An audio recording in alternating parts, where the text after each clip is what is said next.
All right. All right. How we doing, everybody? It is Monday, November 14th, and I'm here with my good friend Shawn Durham. And tonight we're going to talk about uh, dealing with grief as an adult. If you're an adult by now, you've most likely experienced some type of loss or something that affects you in a negative way very, very deeply, and you've probably been trying to figure out how to manage it. Um, Shawn and I have experienced some things that, you know, uh, I don't want to say given us the opportunity, but has made us grieve a little bit. You may have even seen my talk. I think it was a week and a half ago about the 5 stages of grief, where I actually broke it down: denial, anger, bargaining, depression, and acceptance. Um, to give you a little bit of background on me, I'm sure Shawn will tell you his side, but a little bit of background on me. Um, I recently received some news about my mom's declining health. She was diagnosed with a brain tumor, stage 4 brain tumor, and the diagnosis was terminal. So I decided to move down to Memphis to spend all of the time that I can with my mom. So I'm here every single day, spoiling her, doing what I can, um, enjoying the time that I have. And, in the end, I am grieving, but we're going to talk about some of the ways that I manage that and some of the ways that I uh, try not to show it.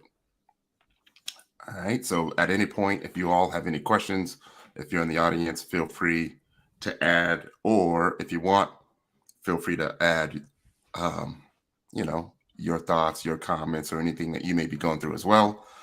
We are all here for each other. I am a big advocate of mental health. I understand that we are all going through something. It's okay to not be okay. So I do nothing but send my support and prayers to you all. So, Shawn, let us know about you. It's simple.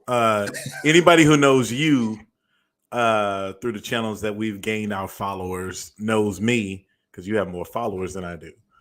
but I'm my full professional name Shawn Durham. I'm an actor, a writer, a creative. I stepped out on faith and did my own thing after leaving my corporate communications job at Geico. Before that, I was a newspaper reporter. But long story short, when it comes to grief, I come from a big country family, and so I would have aunts and uncles and a grandparent or two die as I was coming of age.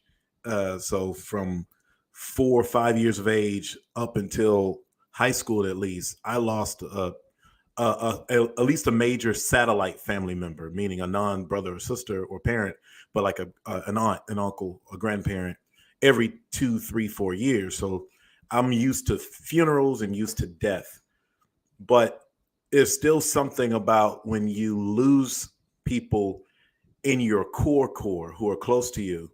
And that happened to me starting like 12 and a half years ago when I lost the man who became my best friend through college. And he died suddenly, had a heart attack, and I was best man at his wedding. Um, Stepdad, not stepdad, but goddad to his daughters. Um, check in on his wife every now and then. I need to check in on Marlo a little bit more. But 6 months after that, I lost my dad. And my dad wasn't an absent father. I mean, I got a picture. I'm looking right now, and I might show you all, depending on how misty-eyed this conversation will get.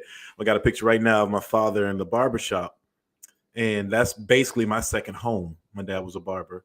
And right beside him is his wife and business partner, my mother, the beautician. And she would always say, "Your father's the owner, I'm the manager." And they were a tag team couple in the barbershop where I was growing. And I'm looking at a picture right now of where all four adults, I got two uncles who work with my dad and my mother. All four of them are dead. My mother passed away in August. My dad passed away 6 months after my best friend died 12 years ago. And we're gonna get into some things. I'm pretty sure we're gonna talk about. I even have a video that I posted like when I first appeared on the show Ready to Love, because I said like people may not know my full story. I'll tell you what I told the producers. But when my dad died, in that period of losing my best friend and then my dad, that really did sting me and stunt my growth in a number of different ways. And now with my mother gone, now it's a matter of trying to figure out legacy and who I am, and am I trying to do things to please? Was I trying to do things to please them, as if they're still here, or are those things fully for me? And a number of other issues that come with all that. But that's why. So Ty was like, so how you want to come with this? And I told him it's about trying to be an adult during the grieving process. So yes, that's it. I believe the exact word you said was matriculating through life. Yeah, you know I gotta use at least a 5-syllable word somewhere.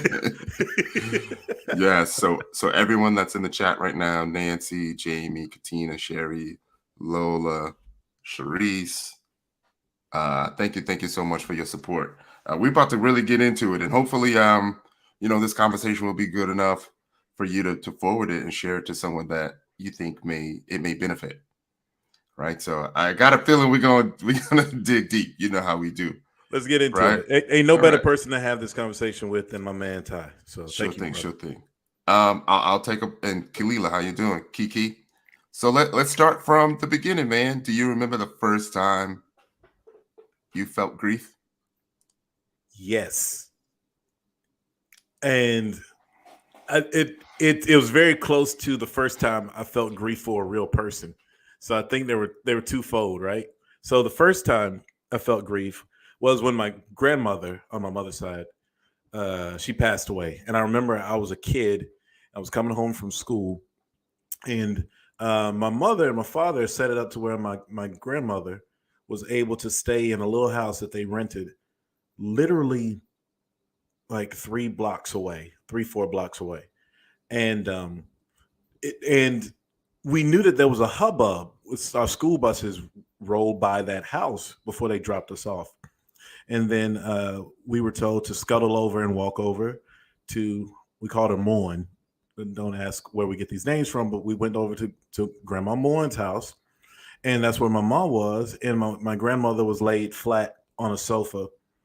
And my mother was like, "Mom, wake up, wake up." And the paramedics come in, and my grandmother succumbed to a heart attack. And I still remember, that's the only tombstone I remember exactly. And I remember 1907 to 1984. And that was legitimate death. And I didn't really know what was going on. At 84, when she died, because my birthday's late in the year, she was 76. So I was 7 years old. So I hadn't fully tasted what it meant to have a family member die.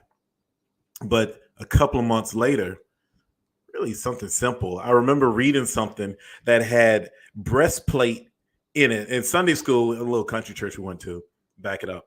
A little country church we went to in my hometown in Macon, Georgia, in Twiggs County, Georgia, adjacent to that. So that's extra country.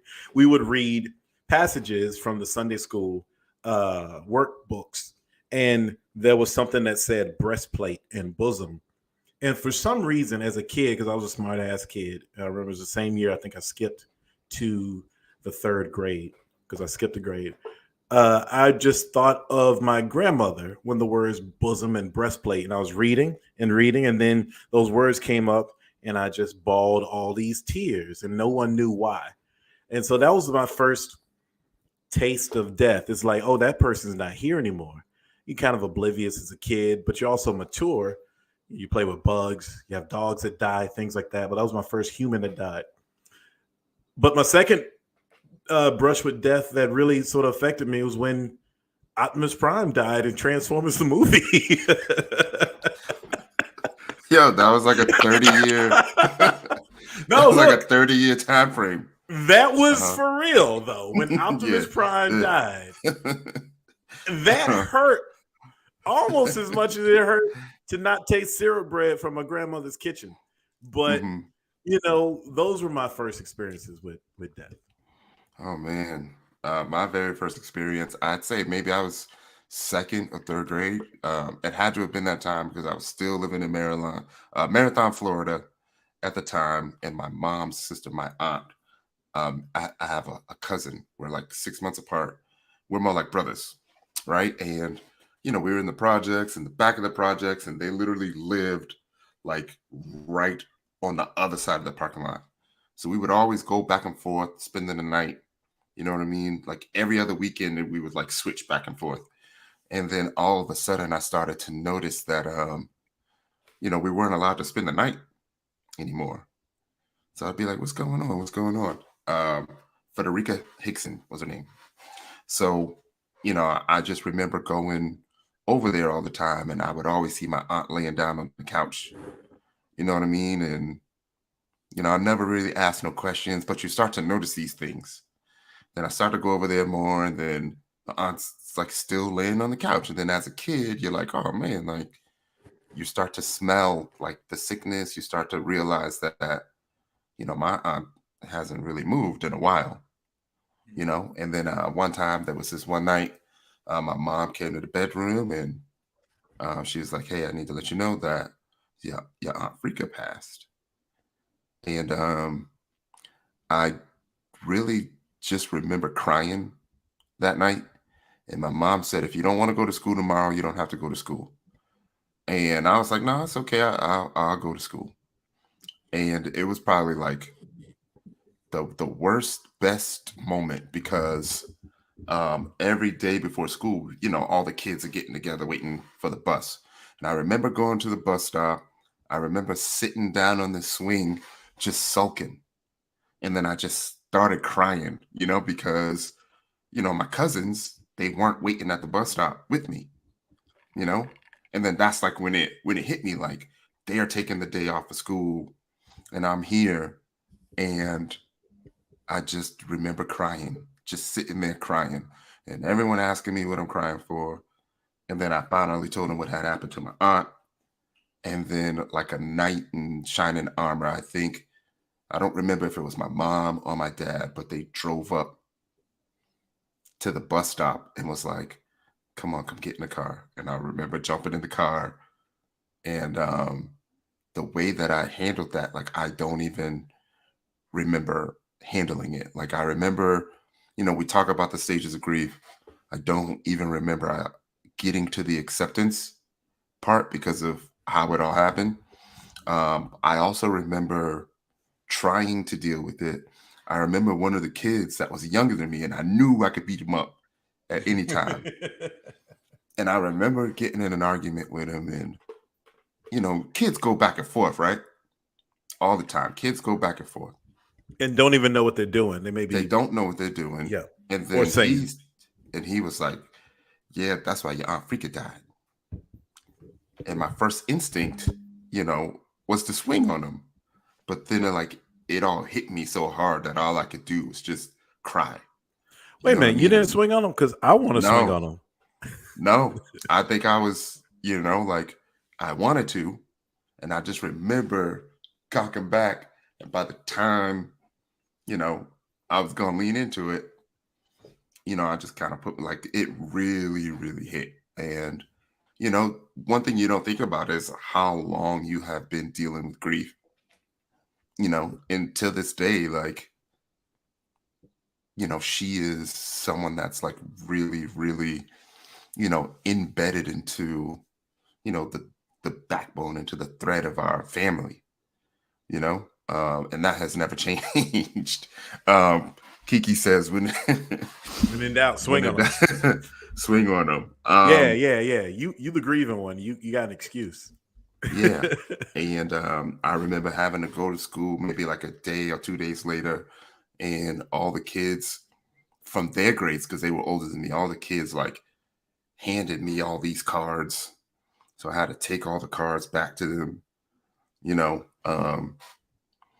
Yeah. And then, the funeral, the first time you see someone deceased, like it kind of sticks with you, like It that took me a image long is time. It took me a Go long ahead. time to actually touch a dead body. A Uh-huh. family member, like you see in the movies and TV, which now that I've touched dead bodies and I have experience of touching dead bodies, it's so phony because you can tell that's a real person in there lying Mm-hmm. still because those Mm-hmm. lips are moving too much, and and you could feel that the person in there is just lying still. But in real Mm-hmm. life, you kiss a forehead or you touch the hands of someone who's been embalmed and is dead. They are hard, they are Yeah, calcified, freezing. they are Yeah. cold, they Yeah. are ice cold because they've been preserved and all that stuff. And Mm-hmm. if TV were to actually have actual mannequins and to Mm-hmm. freeze them and the human reaction to touching that skin, you know, you think that you can handle something because you see it on TV. I think you would actually realize, okay, they're not in there. Mm-hmm. They're somewhere else. You know, whether what you believe is that they go to heaven or Mm-hmm. they go to purgatory until God makes judgment on them or whatever, Mm-hmm. or they just their spirit transforms into another form of energy or some kind of Mm-hmm. thing. Whatever you believe, they're not in that body anymore. And Mm-hmm. I think that would make us deal with grief a little bit differently as Mm-hmm. well. You know, like Mm-hmm. we I watch soap. Did you ever watch soap operas, Ty? Yes. Yeah. Yeah. Well. Which ones were yours? Because I came home from school, especially at high school. We got home in time to watch Guiding Light in Mm-hmm. full and the last 30 minutes of As the World Turns. We were All of them. CBS family. My mom watched all of them. General Hospital, As the Mhm. World Turns, Okay. God in Light, like all of them. I knew the theme songs to them all because that's how I knew it was nap time Yeah, yeah. or time to wake up. I still hum the Guiding Light theme song and Yeah. Knots Landing and all that too, like Mm-hmm. the nighttime theme songs too. Mm-hmm. Um, but the way we grew up and the way TV and society would show you how a person dies or what you deal with or how you deal with Mm-hmm. them, it's like, all right, after the credits, you just move on. And so Mm-hmm. that's the next week. And I don't think grief works like that, No. you No, know? I was actually just going to touch on that in the fact that like you carry it everywhere you go, whether you know it or not. And sometimes you want to talk about it, but then you feel like talking about it is just going to make the other person sad. You know what I mean? But you have to let it out. And you're trying to find this way of managing getting it out while not upsetting the mood, but you still need to get it out and hoping that other people are understanding. So like you bring it everywhere you go, Well, you you know? just said something really deep though, Mm-hmm. because I remember when my dad died and I was talking to my best friend's widow. Remember, it was 6 months apart. She actually came to the Mm-hmm. wedding. And we weren't tight like that, but me and my crew, and we were there to support her, especially when our boy died from the crew. And she's like, I'll come up and your dad just died. Um, and there was the commonality of saying there's a feeling of when someone dies in the family who you're close to, like it's a weird word to use, but it's almost like you feel shame or something, Mm-hmm. or not embarrassment, but there's something like Mm-hmm. it's like, why do we have to negotiate our feelings when we Mm-hmm. just lost somebody who Yeah. left this world? Mm-hmm. Um, and why do we have to continue to be considerate of others uh in that space? Now, I don't think everyone should just walk around, my mama died and then such and such at every waking moment when it's been like 4 years or whatever. That's Mm-hmm. just Tyler Perry dramatics. But why is it that we feel this way? Like, all right, if I express myself, that might dampen the mood of these people who are supposed to be my support system, which is only perpetuating more this veneer of us thinking that death should be handled with a light touch, like it's no big deal at the end of the day. There's a Mm-hmm. person that was a part of us that's no longer here. Why do you think Yeah. that is? Honestly, I believe that, within each of us, as humans, we're empathetic and sympathetic of the other person's feelings, Right. right? Like that's the way that I interpret it. Because I think about like my niece, right? Um, I think about where they are in their stage of grief and how they're handling it and compared to how I'm handling it and what my stage is. because I don't know where they are, I always feel like they're handling it a lot worse than me, you know? So like I tread lightly when I talk about my niece's mom. I make sure to give her a call like on the birthday, on the anniversary. And then I always ask, like, hey, how you doing? And it's always like the same response. I'm good, you know, I'm good. And she's barely a teenager. So, I know that she can't be good like that. So, sometimes I just kind of let her have it because I realize everyone needs to handle it and manage it differently. Now, when it comes to why we feel that way, I think it's just what makes us human, man. Like we got to feel something for the other person. We got to feel something for the crowd to even though we're bring it the up. ones who it's our time to have all the emotions, Yeah. we're still considerate of other people. I guess maybe it is because we don't want to shoo away anybody who could be around us Hmm. during those discomforted times, right? Hmm. So it's like I don't want to be a buzzkill. So if I keep it light and I smile more, then maybe people will still hang around me, and that will Hmm. be my indirect comfort from this Hmm. grief. Do you think that has something to do with it too? Say that one more time. So what I'm saying is this. Um, Now this is out of left field as an allegory or a metaphor, but I'll say this: Hugh Hefner, Playboy Mansion, Hugh Hefner used to always have parties and would keep people there playing games, board games, and things like that Hmm. till the wee hours of the night. But he was a tragic figure, but he wanted to keep it light, so he always had people come over.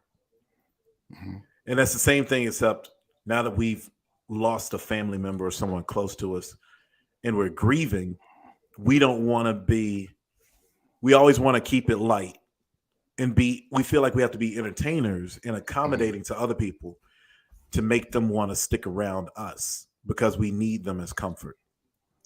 Does that make sense? Yes, that is a very good point. As opposed to someone always thinking that you're going to be the morbid one in the Mhm. room. You're the heavy one. Yeah, like you're the emotional one. Like everyone knows that I'm the emotional one.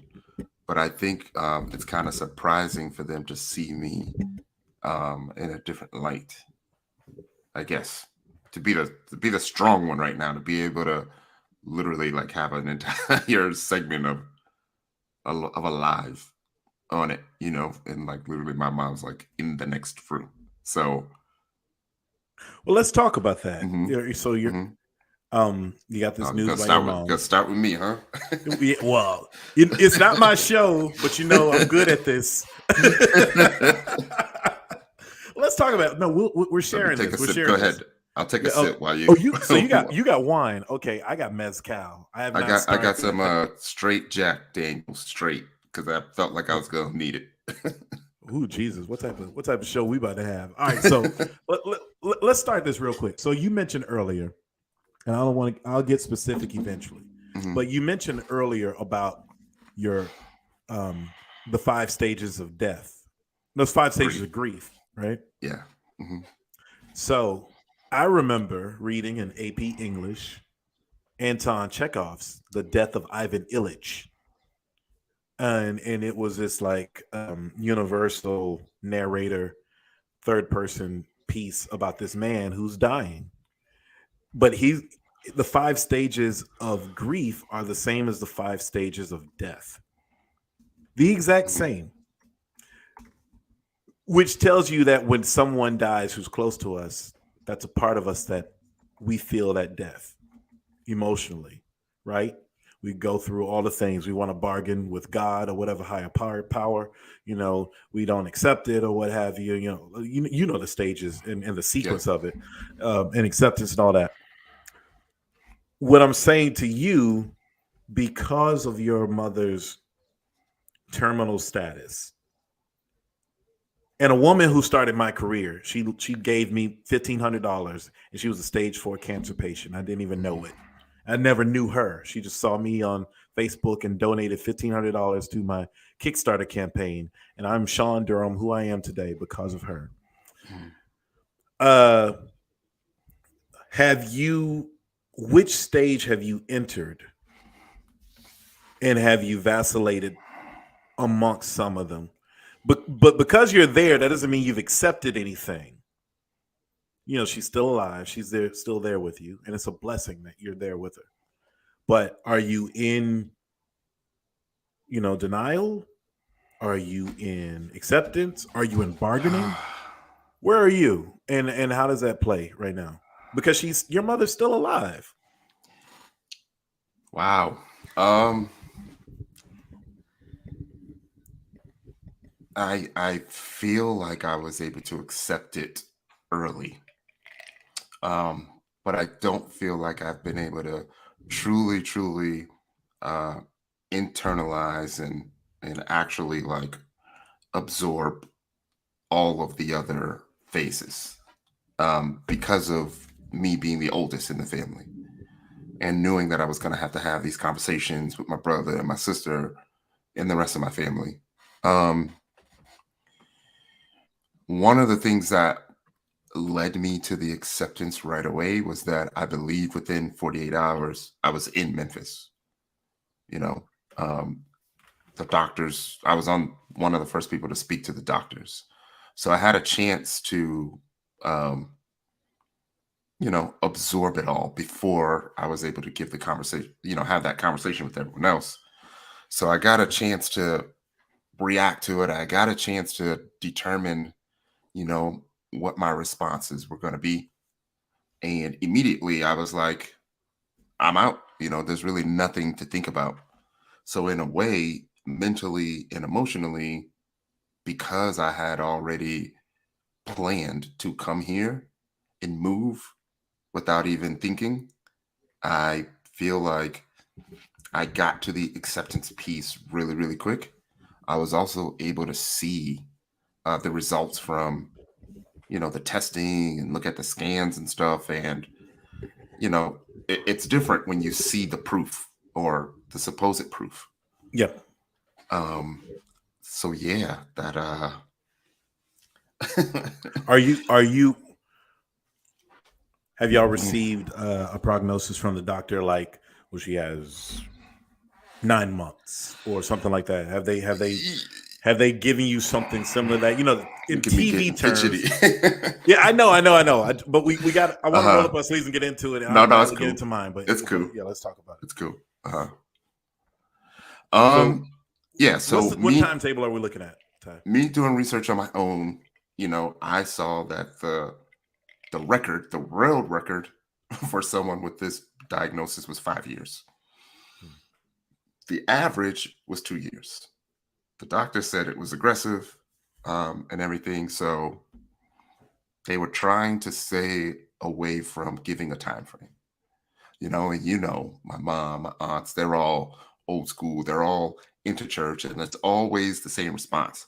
Mm-hmm. They ain't God. God got the final say. Yeah. What I mean? Like, we ain't listening to no doctors.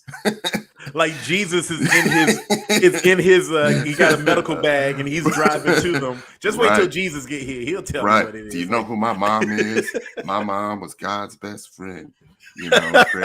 Granny was God's best friend. Granny's, doing this and doing that, pulling strings, and and my mom is like really sentimental about numbers. She's really sentimental about, the time and the day, and I'll break it down a little bit for you all. I'm gonna try my best not to get emotional. Too late.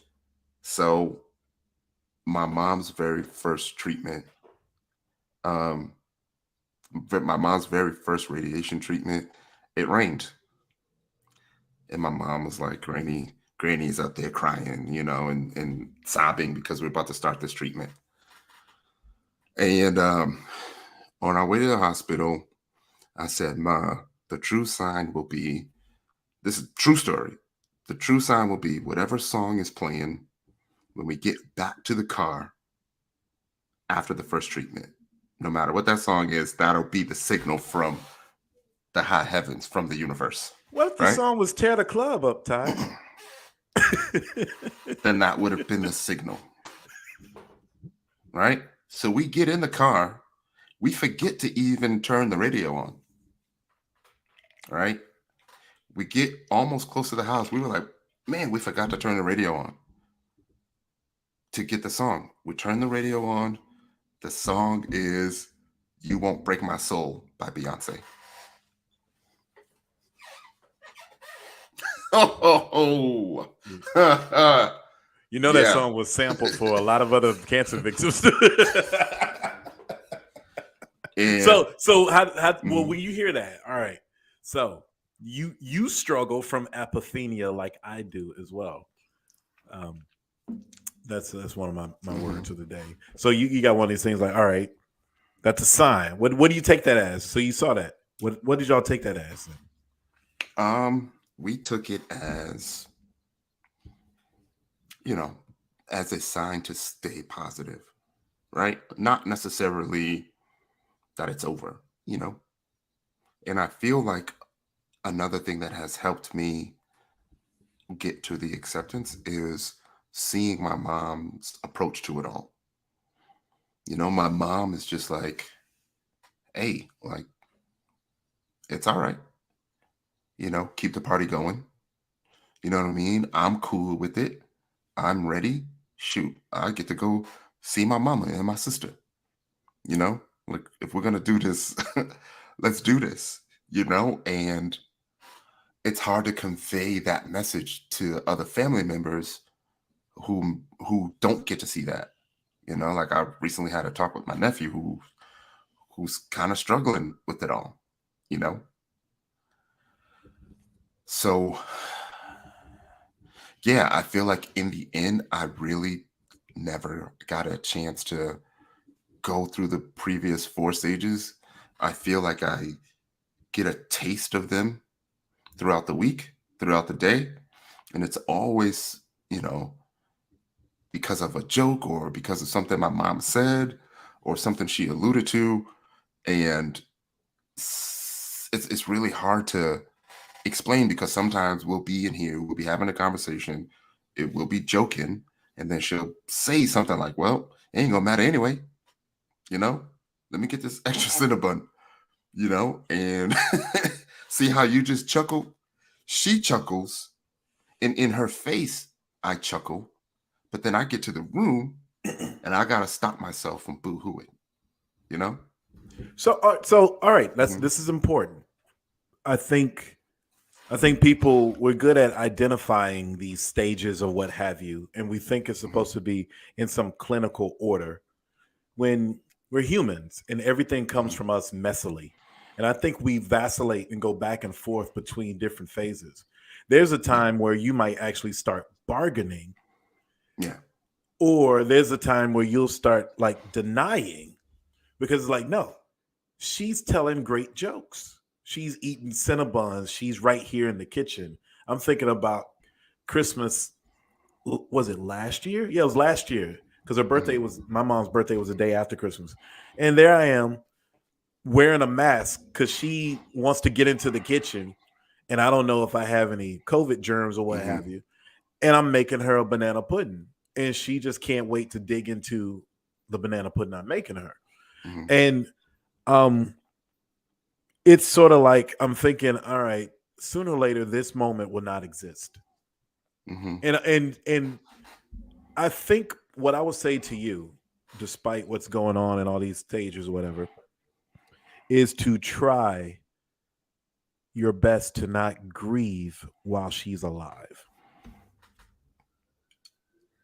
It is.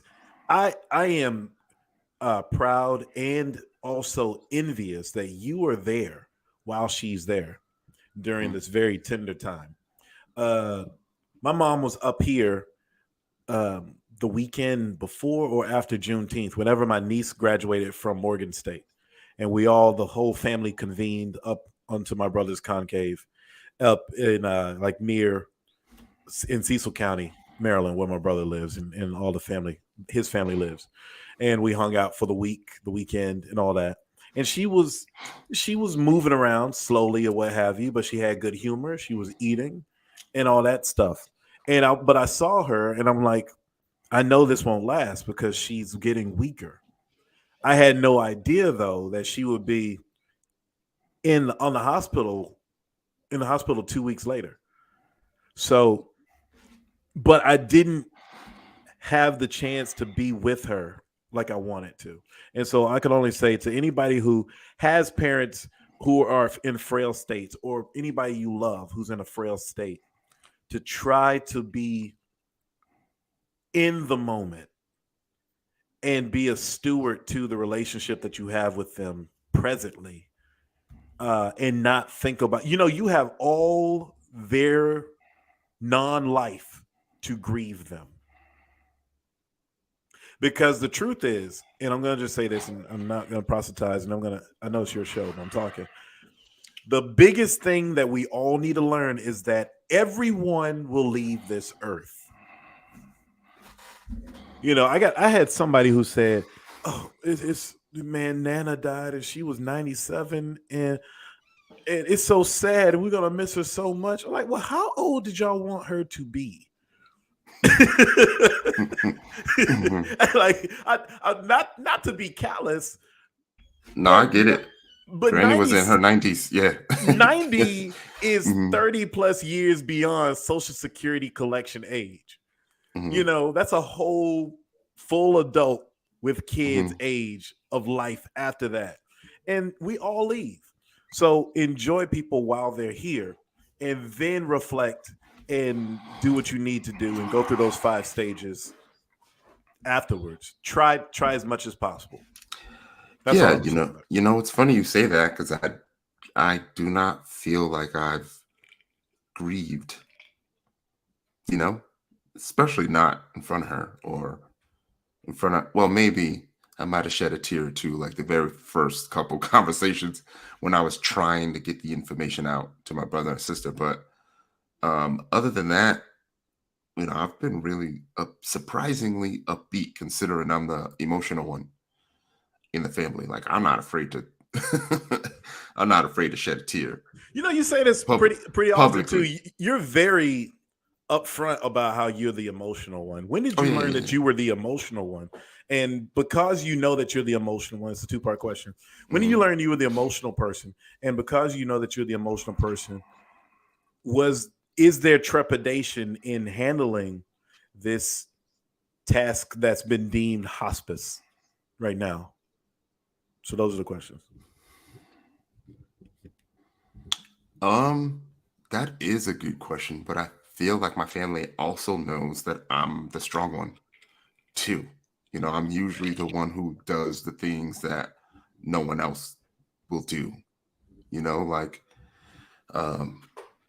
not to put his info out, but my brother is not handling it well. And it's because he's already gone through this with, my niece's mom. So he's really, really struggling. And my mom talks to me all the time about it getting worse, because my mom was my cousin's carekeeper when she passed. And she was like, I need you to know that it's going to get bad. It's going to get worse. Yeah. It's going to hurt. It's going to hurt you to watch her go through that.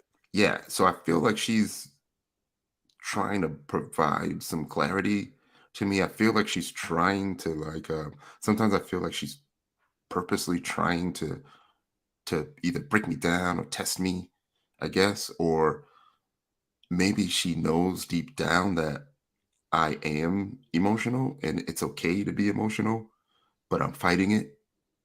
I get mixed feelings. But Ty, isn't it interesting that you said that you're emotional, but you're handling it the best? Which means, to me, and I had to tell a friend of mine this, I have a feeling where you're going. You have to let these things out, so you have room to deal with what you have to take on. Yeah. So that's why it's important to be emotional, not all the way emotional. Again, no more Tyler Perry references, but you don't have to be that. But it's good to let it out and be upfront with what you're feeling, so you can be ready to Yeah. deal with what you're gonna face. Yeah. Funny you say that because there was a time where I didn't handle it in a smooth manner. So I did have a cousin, Felicia Edwards, who passed away. I think we're on a 10th year anniversary.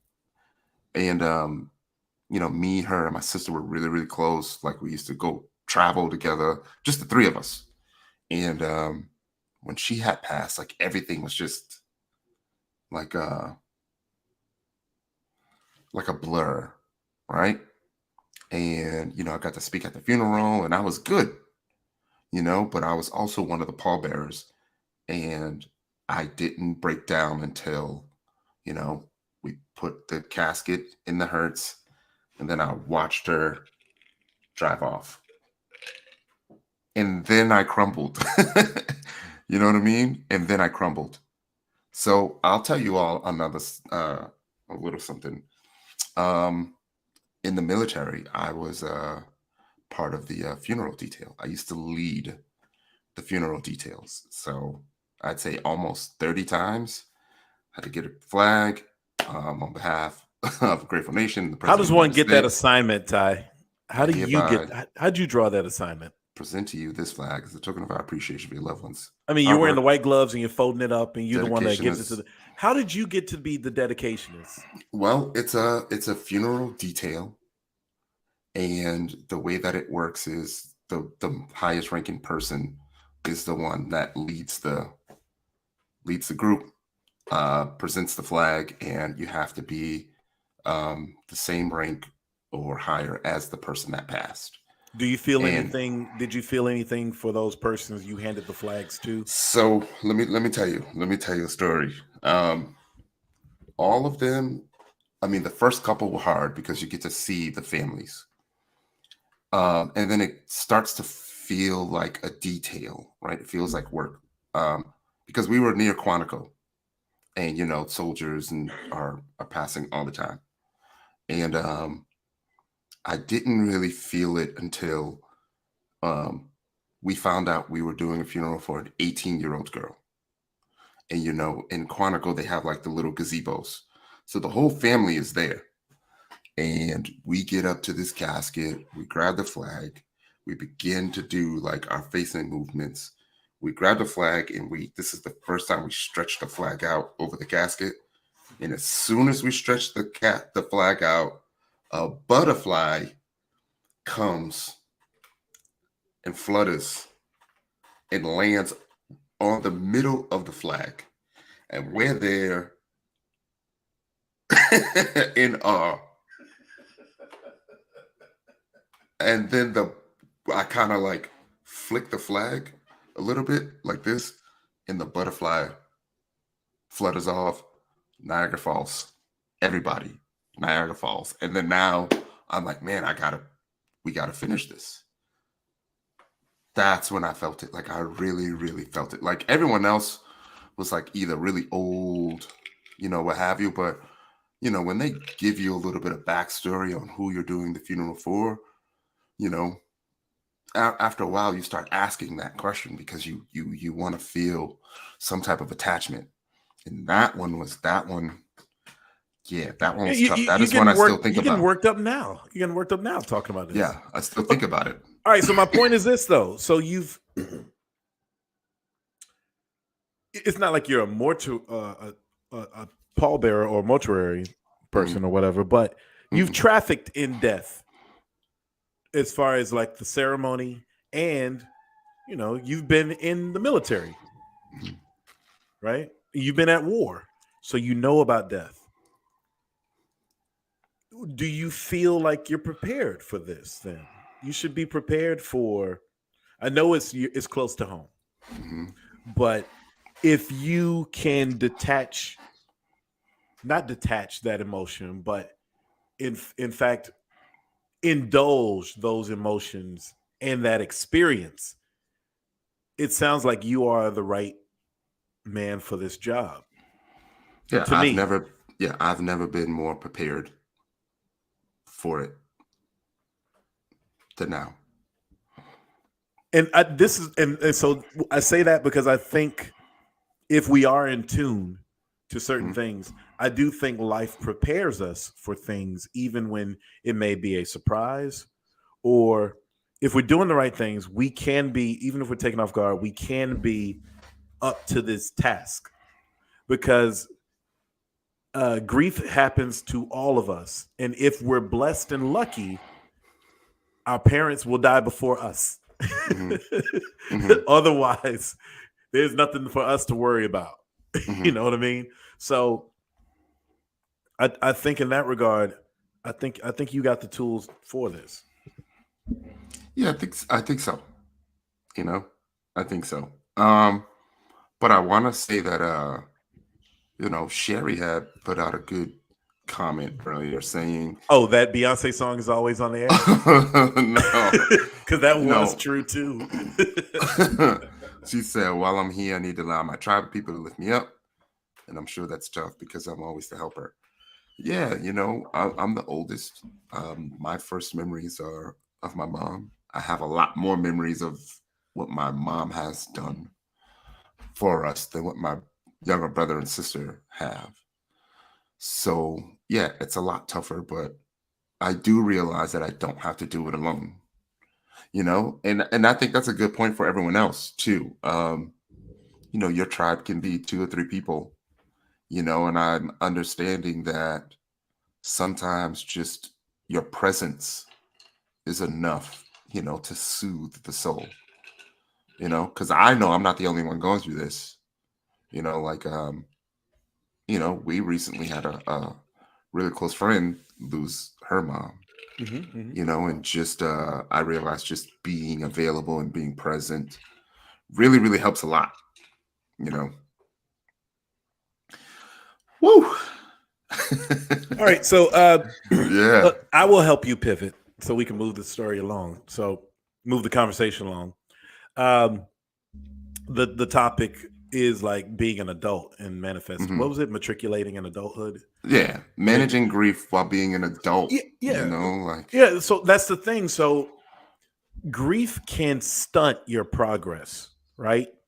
So my story, especially with when it came to my period of grief earlier, not this year, but 12 years ago, 12, 11 years, 12, 13 years ago, when my dad died, 6 months after my best friend died, um, I didn't realize what had happened. And what happened was I thought I was being a tough guy and I was being there for everybody else, and that I was being stoic and I was on top of things and I didn't have to show emotion. And okay, when I'm to myself, I'm fine. But I may cry a little bit. But while I'm around my mom or my sister at the time and my family and my brothers and sisters, that I kept the stiff upper lip. I kept things moving. The family needed this. Other people needed me, X, Y, and Z. That repression of emotions or me not talking about things, I think led to me becoming a man that I had not recognized myself being. And to this day, I'm still trying to wash out of. I had relationships with women. There were persons that I was really close to, really thought I was on a track to being maybe with the 2.3 kids and the picket fence with. Well, that broke down. Um, and it slowly broke down too. And a lot of things that I thought I had wanted, I just sort of threw away, and I became callous with my life and very what's the word, transactional with women that I would meet, and nothing really scratched the surface more than, all right, I met a woman, maybe I slept with a woman, maybe I hung out with a woman. We become friends because we spend time together, but I never invested in women. And my career situation, I just sort of blew that off as well. And I look back now, a decade later, I look back on it, and that was due to my grief. That was due to how I handled my grief. That was due to me suppressing so many things that I was feeling, that it somehow very slightly, how okay, let's talk astronomy for a second, right? Uh So you're supposed to knock something off course. If a asteroid is coming, you knock it off course just a little bit. What that do? That changes its orbit, and before you know it, that orbit is really wide, a wide radius from where it was actually going to be. Well, my dad's death was ultimately that one thing that sort of just nicked me a little bit. And then before I know it, I look back years later after some time of being detached and after being removed from things and after my guiding light and my guiding principle as a man was gone, it knocked me way off course. My orbit was so far removed from where I was supposed to land. Mm-hmm. And that's what grief will do if you don't deal with it, if you don't be open about it, if you're not Mm-hmm. um if you're not, on the up and up with other people as to you're you're not doing fine, or you're doing fine but say I miss my dad or I miss my mom or Mm-hmm. whatever the case may be. And that was I'm really like boiling it down to like a 3-minute anecdote, but that was Mm-hmm. one of the things that really got me when my dad died. Mm-hmm. And that took a decade of my life to square myself to feel like I'm worthy of being with somebody now. You know, Wow. stuff like Wow. that happens, and so we you don't know. Mm-hmm. So that's why I wanted to say matriculating into adulthood during grief. Mm-hmm. Adulthood is not like add water and all of a sudden you're an adult. Mm-hmm.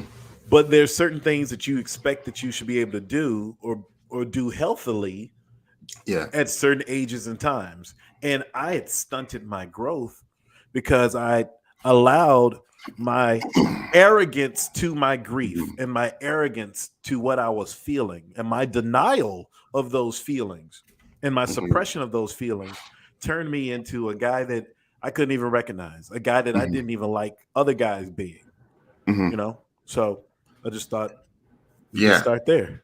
Yeah. I'm happy. I'm happy you brought that up. I actually had a situation to where, if anyone's familiar with the 5 stages of grief, it's denial, anger, bargaining, depression, and acceptance. And admittedly, I was beginning a relationship the last time, um, I had lost someone that was close to me, my niece's mom. And I was depressed, but I didn't realize that I was depressed. And I kind of used the event as I guess the fail safe to get out of a lot of things, Mm. right? So like there was a time that I just wouldn't even call her for like a week, you know, and then just stopped. And to me, it felt justified, you know, like my sister just died. What do you want from me, you know?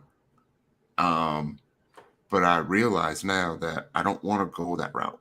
I want to be mature about all of that. I want to, be able to understand that I can handle multiple things. You know what I mean? Just like you had mentioned just now. And the adulting part is also, being mature enough to understand that you're going to feel a bunch of different things. So, how you express your feelings to everyone else, how you handle um, relationships that you're in, future relationships, work, life, it's all part of the process. You know what I mean? Like, I've noticed, like, I didn't feel like I was slipping at work, but I'm slipping at work. I'm slipping in the business. I realize that I'm putting things off. And I'm like, am I depressed right now? And I do realize that recognizing the depression is difficult and getting out of it once you recognize it is even a lot harder, but that's part of the adulting, right? Is it a fear with you like it was with me, particularly after my mom just passed, Mm-hmm. of being still? It's like if I'm still, then that means I got to just settle in the residue of this grief and this life occurrence, which is a death, like, and then think about it and stew over it and let it ruminate. I've been busy ever since that August date after the funeral, after she died and all that, I've been loaded up with speed dates, commercials. I've been taking on 2, 3 gigs if I could. I've been loading myself up with work. And it's one thing to be booked and busy, hashtag booked and busy, hallelujah, on Facebook and IG. But it's another thing to be booked and busy to the point where you're sort of numbing yourself and absorbing work. And I did that until I had my trip to Hawaii, which we can go into later. But do you feel like it's a matter of you just don't want to be still, so you don't feel grief? What is it? Earlier you had mentioned your trajectory, right? Knocked me just off course. Yeah, I feel like with me being here, it's hard for me to not experience it, right? Because I'm literally like in the house. It's not like I'm at work. I honestly feel like my trajectory in life actually brought me here and prepared me for this because my profession allows me to be here. Yep. I also feel like the fact that I'm here allows me to fully embrace the role of being here, because it's a lot easier when you don't have the outside influences. It's a lot easier to say, nope, I can't make it there because I can't, right? I'm in a totally different state. Can I do this meeting? No, I can't do this meeting because we got treatments in the mornings. You know what I mean? So I feel like it's helping me focus on my life. It's helping me focus on the processes for business. And because I don't have all of these other outside influences that I would have, right? Like, for instance, Wednesday night, Shawn, what you doing? You good? Want to go get it? Yeah, I ain't had that call or text in a while. Right. Because suckers in Memphis. Right. So it's none of that. And then just a night like that will throw you off, yep. For the rest of the week. So, no, like I actually get to focus on my purpose, and my purpose is to be here for her. What about people?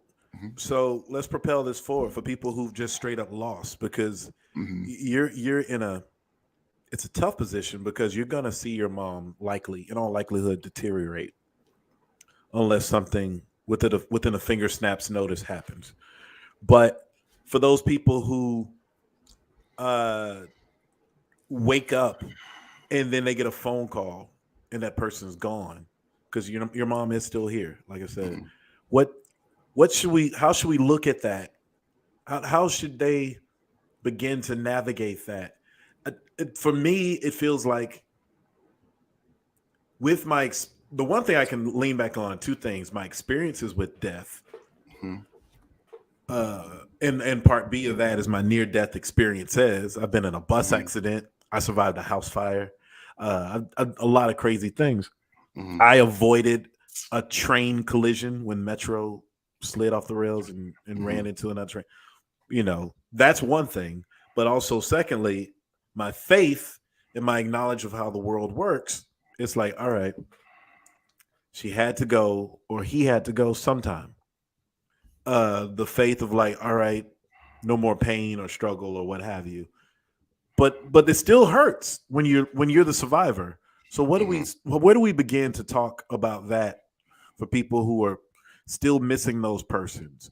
And God forbid if you had a negative conversation or experience with those persons you're missing, and then they die. So for the survivors now, how do we talk about that? How do we even begin to negotiate that? I would say 10 years ago, I would struggle answering this question, because I would say you have every right to be angry. You have every right to start questioning faith and start questioning your purpose and start questioning. But as part of my journey of, becoming an adult, someone had recommended a book to me. It was called The Shack. And I feel like they understood that I was going through some things. I was questioning faith. I was questioning reasons why things were going on in my life. And that book, it's a short read if you haven't read it. That book really, really helped me understand that in spite, I guess the best way to put it is things may not always go the way you want it. Things may not always um, happen in a way that you're prepared for, right? There may Mhm. be occurrences that make you question the why, you know? And I feel like when those events happen, I feel like they're preparing you for something. Like they want you to learn something. Um, But you got to it be just, clear headed enough to receive whatever that lesson is. Like, we mhm, Job kept asking God directly the questions, right? So mhm, that means his mind frame was pointed, I guess, to the one entity that had the answers for Job. If a person that was like, man, fuck this, and why they take Pookie, or man, I can't believe that mhm, Ray is gone, or something like that, and man, fuck that, and you're just starting to act out. If mhm, you're in a cluttered, dangerous space of activity, mhm, how do you receive whatever message there is? Or like I said to you, like maybe we suffer from the apophenia where we think that there's a message, not necessarily a silver lining, but there's a message or a linear degree of stuff that we can learn from in life's course of action. Maybe we suffer from that, but a lot of people don't feel that way. Uh, is it? I think one thing that we can all say about this, and let me back up because I'm rambling. If a person dies who's close to you, the one thing that's absolutely certain that you should do is reflect on your own life, or you could do, you know, if mhm, that makes any sense. Like whether it's about they go to heaven or hell, or what am I supposed to take away from this, whatever. Well, that person's gone now. So it's about you because they have nothing to worry about now. Their fate mhm, is sealed. What are you going to do about you as a mhm. survivor? And I think Yeah. that's the one place that people can start, even if they don't have an anchor of spirituality or faith or a very namaste way of looking at the afterlife or what have you, or where Mhm, spirits transform into different energies. mhm, So that's one thing I would say to people. Now it's about you because that person's gone. And mhm, what are you going to do mhm, to make things better for you and the people around you that you care about? mhm. Yeah, that's a that's a good point. I almost thought we were transitioning to you earlier because you had mentioned We can something do that. about handling it. You mentioned internalizing it and the stages and everything. And I was thinking about, people's the different ways that people approach grief and accept grief. And it may not be the way that you would approach and accept it. Mm-hmm. It's sometimes seeing someone else's approach may seem strange to you, but I feel like in the end, you still have to respect that about them, And it made me think about what I was seeing from you, and it wasn't what I was expecting. Oh, you mean when my mom died? Yeah. Oh. Um, it was very like, I don't want to say nonchalant because I know you were grieving, but it was really like it was like binary, like it was an on-off switch, I think it you was know? stoic. I think stoic is a good word. Mhm, It was well, I've gotten good at this. Like I said, I can dwell on my experiences. This one still mhm, strikes me. It hits me. It's a different touch. And the other thing too that I have learned, it's gonna take mhm, time. When you lose that person, there's this is the season now where you're gonna really our family's still trying to figure out the holidays. You know, my mom's not there. My dad ain't Mm-hmm. there. So the parents are gone. And so they got 6 kids, 6 grown kids. What are we gonna do? How are we gonna do it? What can we do? And what's the protocol there? And what's the apparatus for us to meet and stay in touch with each other and stay close? Uh, so that's experience. That's one thing. But the second thing is that I come from a background where it's certainly me as well, but my family comes from it too. But it's certainly me. It's like I said, the belief is we all have to go. I was wondering and more preparing for this ever since my dad died. When my mom just lost her best friend. I lost my dad, yes, but my mom lost her best friend, her childhood sweetheart, her high school sweetheart. 50 years or so of knowing the same man. And I was always in this mindset, like how and when and what would we do when this happens? And now that we're here, it's like, okay, I think I wrote this somewhere, like we have to close the book on the story of Joseph and Julia Durham. And now it's about what we're gonna do as their children, as their name bearers, as their legacy bearers, as I think about it, it's I tell the story, and I was on a live chat a couple of nights ago, and I wrote an essay on it on Facebook about my trip to Hawaii. If you give me a few minutes, I'll get into it. I had been working and I'd been working, and the grief had accumulated in teaspoons. To paraphrase T.S. Eliot and J. Alfred Prufrock, my grief had accumulated with me in teaspoons until my cup runneth over with grief. And it snuck up on me. I had been doing all this work. I've been smiling here and clinking spoons at the speed dates and playing comical dads at music store commercials and all that stuff. I've been working, and I wanted to work, but I had this trip to Hawaii that I had won. At least I won a plane ticket a month and a half, 2 months before my mom, 3 months before my mom died. I won a plane ticket.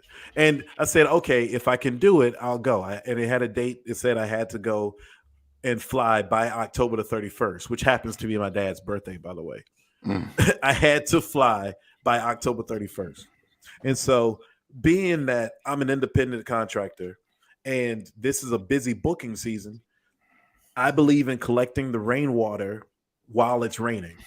And so you're an independent man, you know this too, but I work and I have to work while the gigs are there.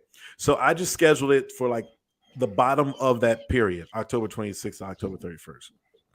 Anyway, it's so many obstacles came my way to where it was like I could not go to this trip. I could not have this trip. But eventually, so many things happened to where it seems like something was telling me I needed to go. And now my mom eventually passed away. I have to go to this trip.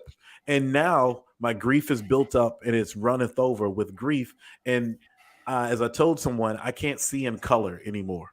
Now I know you're colorblind, so it's a funny thing to tell a man who's colorblind. But what I mean is, like, my life, the mashed potatoes didn't have much flavor. The sunrise didn't look all that great and all that stuff because I was blue. So I get on the trip and I'm seeing Hawaii, which is the most colorful place in the 50 continental United States. And the Pacific Ocean is fantastic, and I'm feeling a little bit better. And I go on this booze cruise on a Friday night to see fireworks. And there's this little redhead girl off to the bow, and she looks kind of troubled. She looks like little orphan Annie, all fully grown or whatever. She looks like she may have some things kicking around in her head or whatever. But for some reason, something says, "Hey, Shawn, why don't you go talk to her?" So I go up to her, and she starts talking, and she says that she came over from the cruise ship, over by the port over there. or whatever. And she starts talking, yamming. And then she finally gets out what I do for a living. I tell her what I do. And she says, oh, cool. I'm a creative. And I'm a person who works in the arts. And I want to work on that cruise ship, et cetera, and so forth. And I was so depressed about it. And I told my parents, and they finally gave me approval because I was feeling depressed that I didn't get their approval. And now that I got their approval, I can see in color again. And I told her to back up and said, wait, what? Say that again, because those are the exact same words I use. She said, I can see in colors again. I have their approval to live my life the way I want to. And now that I've gotten that approval, I can see in colors. And something was like a weight that lifted off my shoulder. It was like the universe, if you want to call it that, or God laid this thing into motion before my mother even died to say, you're going to need this degree of validation to learn that it's okay to live your life now that they are gone. And that's the takeaway. When they're gone, we must grieve them, because if we don't, it's going to eat away at us and it's going to hurt us inside. And we're going to have all these regrets. And we still might have regrets. But we must live our lives afterwards. And we must give ourselves permission to live our lives after the fact. Shook the girl's hand. You know the girl's name? Compass. And I hate her for having her name be Compass. Compass. But yeah, so long story short, sorry to go around the bend with that. But yeah, it's just like sometimes the universe will give you those things if you're in the right space to receive them. Ralph Waldo Emerson and Henry David Thoreau called it transcendentalism. That's where you're in tune with God and you're able to get the tuner or the radio to the right station and hear the message. Sometimes it's messy. And because we're doing so much stuff and we're just acting out and we're letting our grief interfere with our ability to have the stillness necessary for clarity. And clarity is important. Wow. Let me get a couple of comments in here. Sherry says it's okay to sit in the darkness as long as you don't let it consume you. Renita, and I'm starring these for later too. Thank you so much for the kind words, Renita. This is making me ask Shawn a question that we're going to get to, and Jamie says very powerful, Shawn. When it comes to a person's ability to deal with grief, when they start to handle it very, very well, do you think that's a good thing or a bad thing? Well, it depends on their track record of how they handle anything, right? Well, let's back up. It depends also on whether it is a matter of the ultimate thing has finally happened. You finally have succumbed to your illness, or your alcoholism has finally killed you, or I've been waiting and dreading your death. It's finally happened. I actually think people who feel that way, or if they have those situations, I think that they are in deep trouble. Although they've been expecting it and dreading it, you sort of get, it's a negative security blanket, but it's still a security blanket to wear that negativity, right? When you're like, you're gonna die, you're gonna kill yourself, or this is not gonna end the way I want it to, and I'm just waiting, and I'm just waiting. Not to mention, when you live in that degree of dread, that takes a toll on the caretaker's life, or the person who loves that person's life.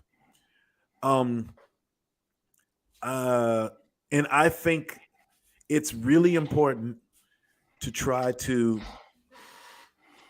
always have a director's mind about your life. Have another camera that's away from your immediate one-on-one view of things. That other camera should be removed from you and over your shoulder, looking at the bigger picture. Mm-hmm. And you should try to refer to, what does that camera view look like? Because some people will live in that dread, and when the thing that they were dreading happens, they wear it and they don't change from it. Mm-hmm. And they become more sour and more bitter, and there's Mm-hmm. nothing to pivot them from that constitution. Now, Mm-hmm. if you're a person who handles it well, because I know, mama, you got like 8 or 9 months, but God's got a plan for all of us, and I'm gonna love you till you're gone. That may seem like flowery language, but there was a man who once said, whether it's bravery or courage or me acting brave or acting courageous, it's the same damn thing. Mm. You know what I mean? Wow. You know what I mean? Wow. Yeah. Who cares if you are scared to do something, but Mm-hmm. you do it? Yeah. The end of the day is you do it, and Mm-hmm. you are in that moment. And the funeral is not really for, the law of the land say we got to do something with his body. The funerals are not for the person who's dead. They ain't back there like, no, y'all just don't mess me up. Like, well, maybe they are, but we don't know that. The funeral is for us, the living. Mm-hmm. We have the ceremony. We look at the body. We get a degree of closure. The body is in the ground. We have to move on. They're not floating around or walking around, or they're not missing Mm-hmm. somewhere. The funeral is for us. Mm-hmm. And so we have to sort of frame things, and I apologize. I live next to a fire No, it's department. cool. It's cool. It's cool. But we have to frame things in our minds sometimes, like we must do these things with honor and dignity to the person we're grieving, but also with a pivot that says, I have a lot of life to live, not just for me, but from the lessons that this person and their life has taught me, that I can propel to the world and the universe after that. Man, you're so right. I don't know if I'm right, but this is my perspective. Yeah. This is how I've dealt with it. I'm saying that because I want to touch on this this question that Chandra asked. What does handling Shonda? I'm sorry, Shonda. Shonda asked, "What does handling grief well look like?" So, earlier we talked about, I had mentioned your expectation of how a person handles grief, and when they don't, it kind of makes you think. And then I also asked if they handle it well. Is that good or is that bad? Or do they handle it so well? It's like, you killed him, didn't you? What I mean? But it made me think about that night that I had got the news about your mom. Yeah. Right? Yeah. And we mentioned being present. So I was like, I'm calling Shawn. Right? So I hit you up and was like, what are you doing? And you were like, nothing. And I was like, all right, we're gonna do something. So he brought a bottle of something powerful, and that was the start of the night. Yeah, I grabbed the bottle and I went straight over to his place, and I'm being supportive, but in the back of my mind, I'm thinking at some point this dude's gonna crack. He's gonna show you. Wait a minute, you were something. thinking that you were? Yeah, man, it's only natural, right? It's only natural. I'm thinking that you were gonna do something, say something, allude to something, and I don't think it happened. We even stayed up on a live to almost we did a live chat like at 3 something in the morning. To 3 in the morning, because I was like, I'm not going home, right? Yeah. So we were up late that night, and still you were very, you were in a state that I wasn't expecting. So I guess I could say that you were handling it well, but it also made me think about, what stage you were in, because I think I even asked you during the live. Like, I alluded to the fact that, like, bro, like you're doing really, really well. And then you gave the background story of, your father, your life, things like that. And then it kind of made sense. you know?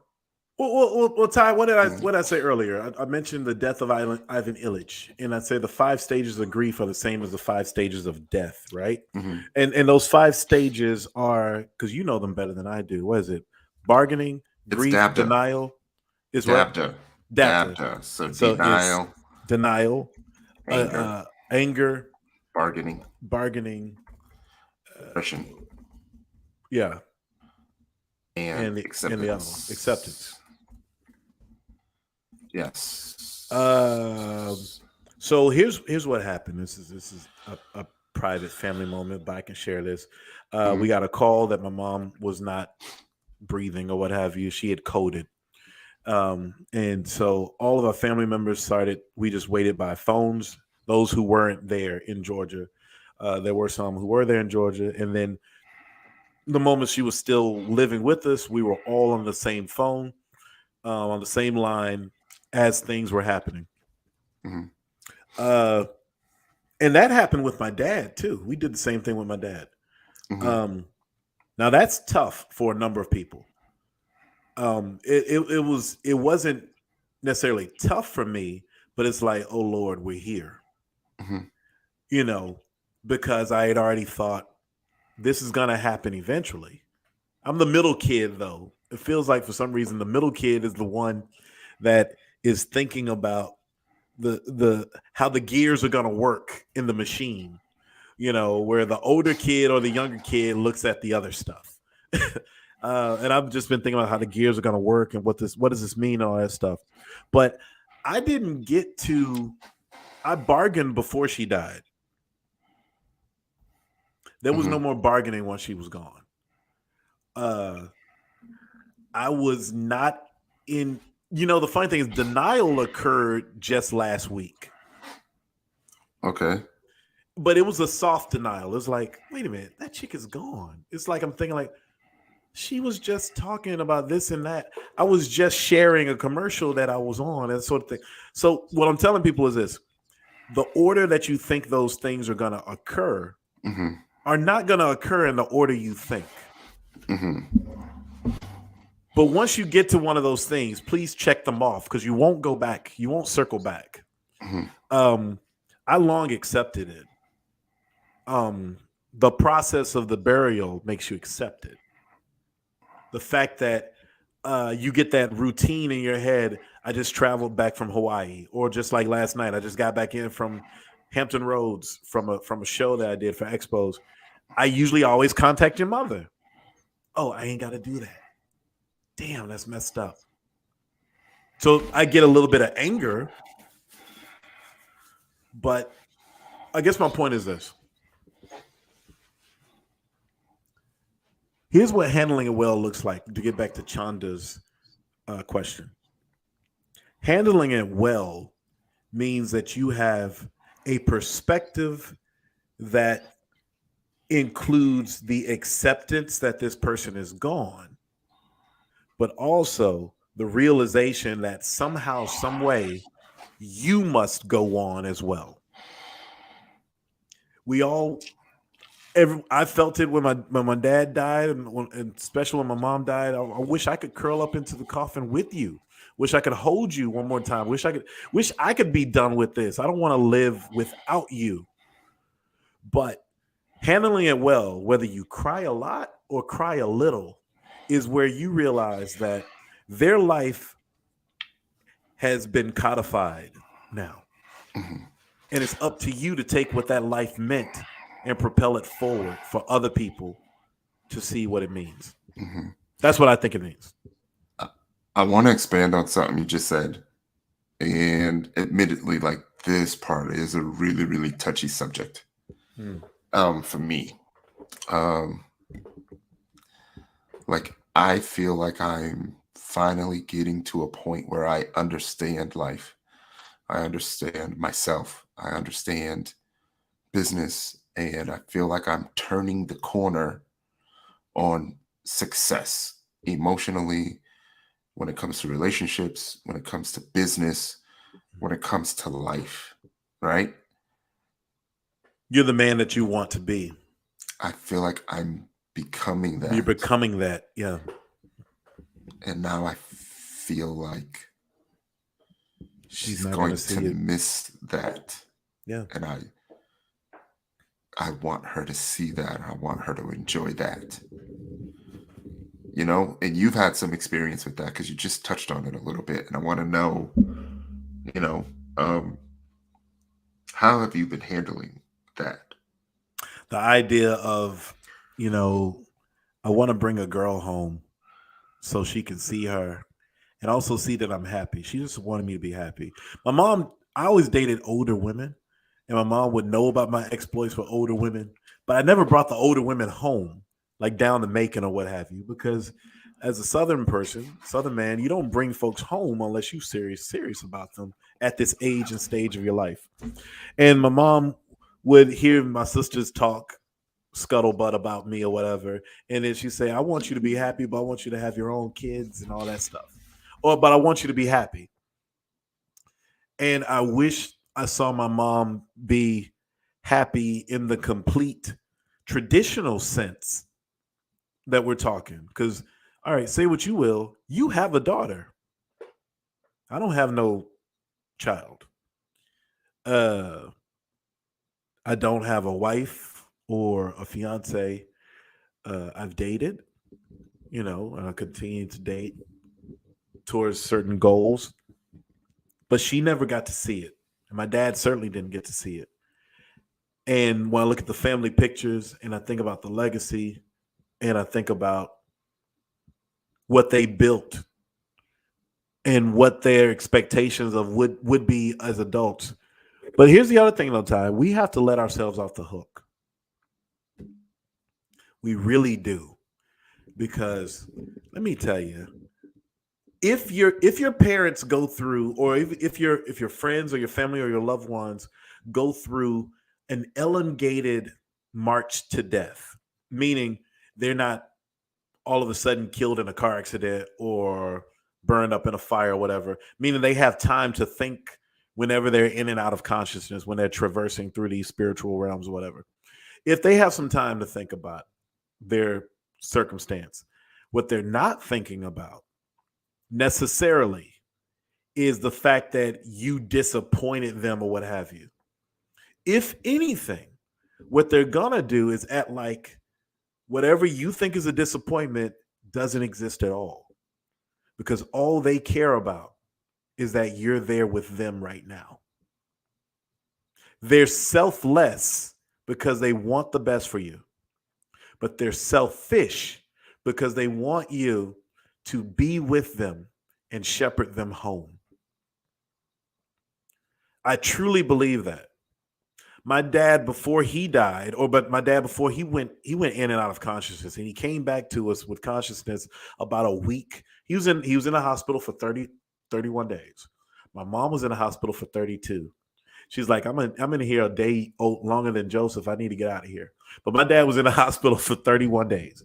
And uh when they put him into the ambulance after he had a collapse, before he was going to start this stint, he said to my sisters and my mother, I pray for y'all, pray for me, and pray for the family business and our family, period. He got that out the way. Everything else is like, he came back to the last week or so and told all the kids who were there, weak as his voice was, I never told y'all how much I love y'all. We, the survivors, are thinking about the little details. Whether we're the professional stand-up businessman or the community leader, or whether we're the father, or whether we have the 2.3 kids or the picket fence in the house, when you're dying, you're not thinking about that. And if you have these children who you love, you're thinking about, I hope y'all understand I did the best I could for you. And I want the best for you. But when they're tired, they got to go. And so, what I'm saying to everyone out there, we've got to let ourselves off the hook and not feel guilty, because our lives will never be at any point whether our parents live to be 50 or 500 years of age, our lives will never be, I'm full, I'm complete. There's always going to be another challenge or possible obstacle or something that we think will make us more perfect. But if they loved us when they're on their deathbed, they don't care. They're just glad that you are there with them. And I really do believe, I talked about this when I was in Virginia Beach with some friends of mine, in between me selling spices. And we were talking about it. And one friend, she had lost her mom some time ago. And another friend, her husband, he said, my mom is going to be 90 and she's losing her faculties. And there's things that we have to think about as a family. I said, well, look, whatever the case is, if you're there for them, they love you and they appreciate you. Mm-hmm. And they just want you to know that's all that you need to know. Mm-hmm. They're not like, my mom was certainly not on her deathbed fighting her last breath like, Shawn didn't pick none of them girls from Ready to Love. No, I feel you. You know what I'm saying? We gotta give ourselves a chance, Ty, because if we don't, that's a situation we will never have a resolution to. Yeah, I definitely feel you. I feel like, that's something that I have to understand now, not to carry with me, for the rest of my life, because I feel like, I would never let it go. And you're right. My mom was always, always, always, even when I thought things were bad, she was always like, I'm proud of my kids. Mm-hmm. I have been proud of my kids, and I think she takes solace in the fact that she can truly see the fact that the siblings are a lot closer now. Like the bond between me, my brother and sister is like amazing. And I feel good that my mom can take solace in the fact that everything that she had wanted her kids to be has happened. Had a brother in the NFL. My sister's highly independent. My sister's a grandmother. She's got her own home. You know what I mean? Like, I'm doing well. She's got grandkids. Like, everyone's healthy. No drugs, no police record. She's like, and that's if she's even doing that tally. Yeah. Because parents, when they get to a certain state of weakness, your rap sheet of fuck updom is absolved. Mm-hmm. Parents aren't thinking about how much you fuck up. It's a perpetual prodigal son thing with them. You're my son, you're my daughter. I'm so glad you're here. I'm so glad that I created you. My dad used to brag about all of his kids. Even when I was a fuck up, you tell the customers, I got a son in DC, I got a son in here, I got a daughter in California. If they're proud like that, and even if they're not, and now let's not be Pollyanna about this too. Even if you have a difficult situation with your parents or with loved ones that you grieve, there's a reason why you love them. Mm-hmm. That means that they must love you there somewhere. Mm-hmm. And trust me, they appreciate your existence in their life. Mm-hmm. You may not get the neat, firm, and pat soliloquies like you do in the movies or Hallmark specials, but that is where we must draw the line as the survivors and say, all right, and focus it back on them. You ran your race. You did what you did. Thank you. And I will cherish you and honor you from this day forth. And now I must move on with this. But if we revel into things, I mean, it's the same thing with living relationships too, though, Ty. If you love somebody, how long are you going to hold back a silly argument that happened when you were like in the 10th grade? It's the same thing. Oh man, there's like two main things I want to make sure I touch on. Please. First of all, man, like this has been great. I'll tell you, like it's a lot of the time when I'm on, it's awfully therapeutic for me, and I just want to say that I appreciate your ability to speak through this with me, right? So thank you for that. In the side of the description, one of the first things I mentioned was, um, I know it may seem like the universe has been cleansing itself lately, and I don't know if it's just me being more uh, acute to negativity, but it does feel like there's a lot of things going on negatively, with death and violence and everything. What would you say to a person who just feels like, the world is crumbling and nothing is going right for them? Like, how do you tell a person to stay positive if there's really not much to stay positive about, you know?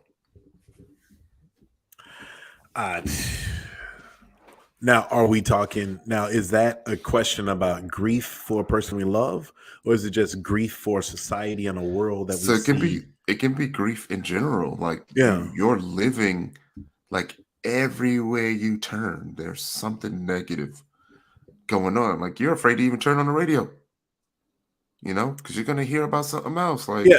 Like, The most disgusting news I got because I've been knee deep in slinging spices and dips mhm, for the past weekend, and then you find out like three young men were killed from the University of yeah, Virginia football team yeah, by their former football play.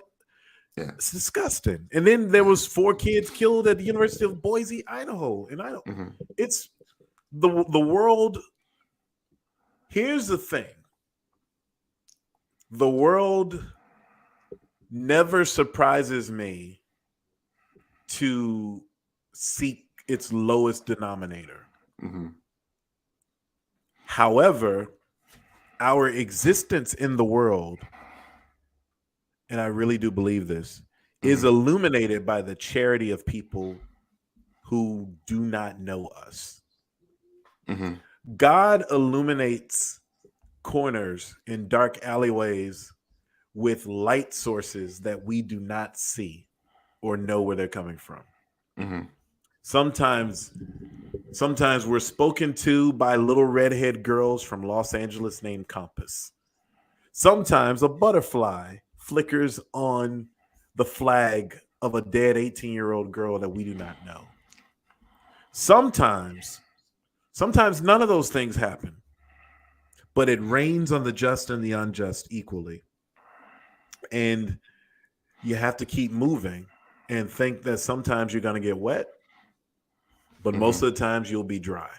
hmm, And if you sort of keep that quasi sunny atmosphere, I think you'll be okay. The world does crumble around us, but if you focus on the world's crumbling, then you're never going to be a part of the world's building. hmm. And I try to focus on building the world however I can, one way or the other. I do have something to say real quick. And Hmm. I like that, Kiki, turn off social media because social media plays up the worst of us. Hmm. It does.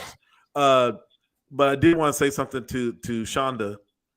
Yeah, me That's too. that's a Me too. that's a Me too. beautiful statement, and that's what I was sort of talking about. Like we're talking about people who were flowery and we have great memories of.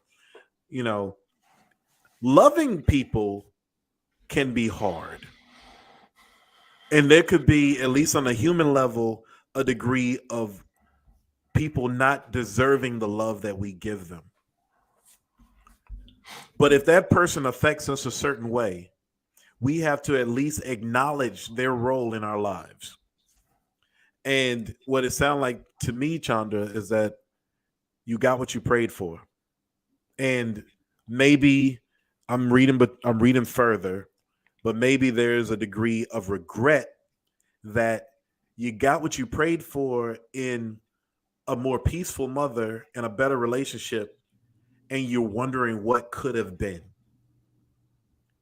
And that's sort of what goes back to what Ty and I were talking about 10 minutes ago. We're wondering what could have been if you saw me or if we were in our best elements together. Mm-hmm. But real love triumphs when we're not at our best. Mm-hmm. It really does. That's the crucible of true love. When you're not at each other's best, but you see the good in each other. As long as our not best doesn't destroy us. And that's something each person has to individually negotiate. Yes, I'm happy Shonda was able to experience that. What would you say to people? Because, people may not have the best relationships, with someone who may be passing away. What would be some advice that you could give them? If they're struggling, trying to determine how they feel, because you could talk to someone and you ask them how are you feeling right now? And a response could be, honestly, I don't know how to feel. I don't know what to feel. There's still a lot of, things that I'm dealing with as well, um, I say to that two things. The first thing is therein lies the lesson of death. There's a reason why you're the survivor. So find that lesson if you have those regrets, if you have those insecurities, if you have those what ifs or whataboutisms or things like that. Life is not a choose your own adventure book where you can cheat and then try to choose this ending and go to page 55 instead of page 61. There was a dragon book that I would read that was about choose your own adventure. Sometimes I get my ass burnt up. Sometimes I save the girl and we're on a white horse. But life is not choose your own adventure. So we screw things up. But the book closes when that person is gone. And we have to resolve the ending the best way we can so we can move forward. So you got to let yourself off the hook some kind of way. Therapy, talking it out, give yourself that absolution, and prayer. Prayer works for me. Secondly, the second part of it is this. So you let yourself off the hook, but you're the survivor for a reason. Find it. Why are you alive? Why are you the one alive to tell the tale?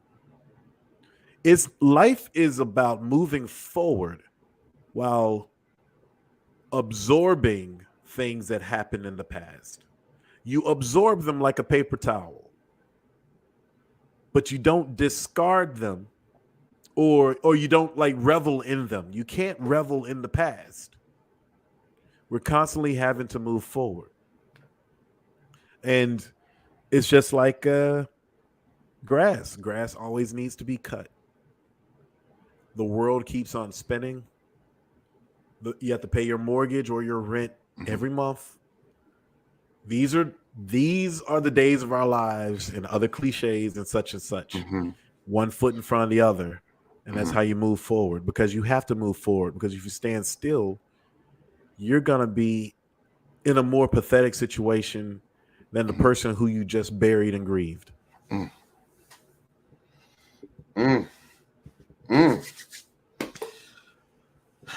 Wow.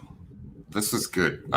Do you or does anyone in the audience have a question or a topic that they would like us to address? Because I think we're at a good point, man.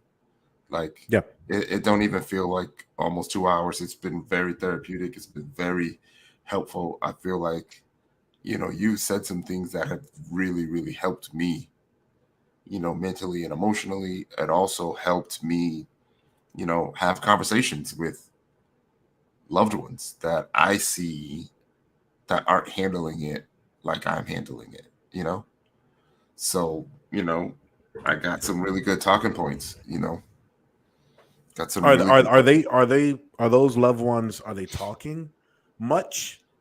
Or are they conversations kind of nibbling around the edges of whatever their real concern is.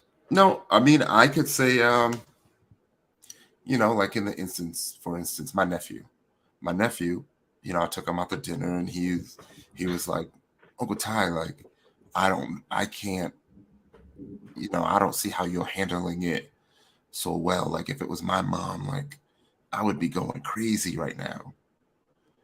And then I had to tell him all the backstory and the wonderful things, that I've seen from my mom and my mom's approach to it all, and the fact that I'm the eldest of all my siblings, and then I broke it down to him. I was like, you have a little sister, God forbid, what if it was you? Like, your sister's going to need you, and how are you going to handle it in that moment? So, that's one example. And, not to get too personal, but there are family members who are still struggling with, their own feelings, and that is normal, and my approach to that was, I support you in what you feel. You have a right to feel the things that you feel. I just hope that you do find the opportunity to get closure in that before it's too late. Right. Exactly. You may not have seen all of the great things, right? Your most recent memories may not be the best, but I want you to remember that there are a ton of great memories. So you can choose to focus on the good or choose to focus on the bad. I have a family member who, when my dad died, and I'm not gonna like out that person, but who I think was not only in denial, but just couldn't deal with the concept of death well, or what have you. And whatever that person's situation was when it came to like coming to terms with him being gone, they saw it as a need to reverse how they acted then when my mother died, and be present and be there and lean on the rest of us, as family, cousins, and all that stuff. And so it's really important to learn before they die and learn after they die, that this will continue. People will decay, people will go away, things are not going to go the way you want. Happiness, a smile, only happens when you do it after something hilarious or cool has happened, right? A lot of life is when nothing hilarious or cool has happened. Yeah. And so it's just, you take the good with the bad, and you just got to keep it moving, man. Because if you don't, you're gonna really, that will be the ultimate what if in your own life. That you let something fester, like when I was going around not carrying around proper relationships with women, or surface relationships, or I wasn't very fulfilled with my own personal career ambitions and all that stuff. And it was me deflecting from my experiences with when my dad died. And it took me like 8 years to wash that out the right way. And now I'm on solid footing, and I feel like I'm the proper man that I need to be. And now that my mom has died, I have literally, I told one of my good friends this, because he lost his dad around the same time I lost my dad. I said, look, you think I'm joking about this girl, to not be named, but I said, look, I want to make sure that I'm not making the same mistakes I did when my dad died. Right. And for me to even know that going in, that makes it better for everybody. So people need to talk about their experiences, talk about how they feel, and get that shit out first. And then you can start to sort it out. It's almost like you have to make a mess in your house before you clean it up. Yeah. So make that emotional mess. That's what I would tell your family members. Yeah.